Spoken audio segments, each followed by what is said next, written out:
ఈరోజు అమరావతి క్యాపిటల్ సిటీలో అటు ట్రంక్ రోడ్స్ కావచ్చు, లేఅవుట్స్ కావచ్చు, అధికార భవనాలు 4026 కావచ్చు, లేదా 5 ఐకానిక్ టవర్స్ కావచ్చు, అదేవిధంగా హైకోర్టు 7 అంతస్తుల బిల్డింగ్ కావచ్చు, లేదా గవర్నర్స్ బంగ్లా కావచ్చు, అదేవిధంగా జ్యుడిషియల్ అకాడమీ కావచ్చు, అదేవిధంగా అసెంబ్లీ, ఇవన్నీ ఎంతో వేగవంతంగా జరుగుతున్నాయి. ఇవన్నీ కూడా ఏదైతే స్టాండర్డ్ షెడ్యూల్ ఉందో షెడ్యూల్ ప్రకారం యాక్చువల్గా చేస్తున్నారు.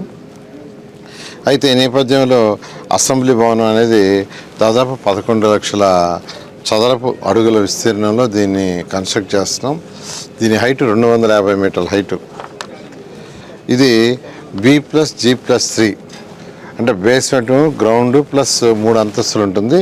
దానిపైన నుంచి యాక్చువల్గా ఏంటంటే 250 మీటర్ల హైట్లో టవర్ ఉంటుంది. విజిటర్స్ టవర్ పైకి పోయి సిటీ మొత్తాన్ని యాక్చువల్గా చూసే విధంగా దీన్ని Norman fast and partners design చేశారు. ఇది యాక్చువల్గా మన యొక్క సాంస్కృతిక విలువలు, వాస్తు శిల్ప నైపుణ్యము అలా అన్నిటినీ జోడించి దీన్ని అనేక దఫాలుగా దీని మీద డిస్కస్ చేసి గవర్నర్ ముఖ్యమంత్రి గారి యొక్క అప్రూవల్ తీసుకుని యాక్చువల్ చేయడం జరిగింది.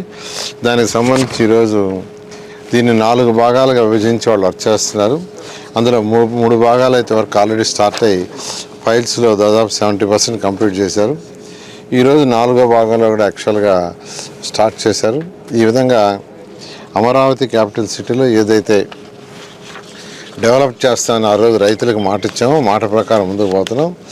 అయితే ఈ నేపథ్యంలో ఈ యొక్క మొన్న పైపులు కొన్ని కాల్చడం జరిగింది. దానికి ముందు ఎల్ఎన్టీ వాళ్ళది కాల్చారు, ఆ తర్వాత మొన్న మెగా వాళ్ళది కాల్చారు. దీని మీద యాక్చువల్గా concern department, police department, crew department యాక్చువల్గా ఇన్వెస్టిగేషన్ చేస్తున్నారు. నిజంగా ఎవరు తప్పు చేసినా ఖచ్చితంగా యాక్షన్ తీసుకోవడం జరుగుతుంది. 2014-19లో ల్యాండ్ పుల్లింగ్ ఇక్కడ అమరావతి ఇక్కడ అన్నప్పుడు రైతుల పొలాలు కాల్చారు, భయపెట్టడానికి, భయభ్రాంతులు చేయడానికి. అయితే ఆ రోజు ప్రభుత్వం ఎటువంటి భయం లేకుండా ముందుకు పోయి రైతులందరికీ నచ్చచెప్పి ల్యాండ్ పుల్లింగ్ చేయడం జరిగింది. వాళ్ళకి మాట ఇచ్చిన ప్రకారం ఈరోజు అమరావతి క్యాపిటల్ సిటీలో ఈరోజు కన్స్ట్రక్షన్ ఎంతో వేగవంతంగా జరుగుతుంది. గత ప్రభుత్వం అనేక ఇబ్బందులు పెట్టిన రైతుల్ని, అనేక కోర్టు కేసులు వేసిన రైతులు ఎవరు కూడా ఎటువంటి అసహనానికంటే వరి కాకుండా ఎంతో ధైర్యంగా నిలబడ్డారు. వాళ్ళందరూ కూడా ప్రత్యేకంగా కృతజ్ఞతలు తెలియజేస్తున్నాను. వారికి మాట ఇచ్చిన ప్రకారమే ఈ అమరావతి రాజధాని 3 yearsలో కంప్లీట్ చేయడం జరుగుతుంది.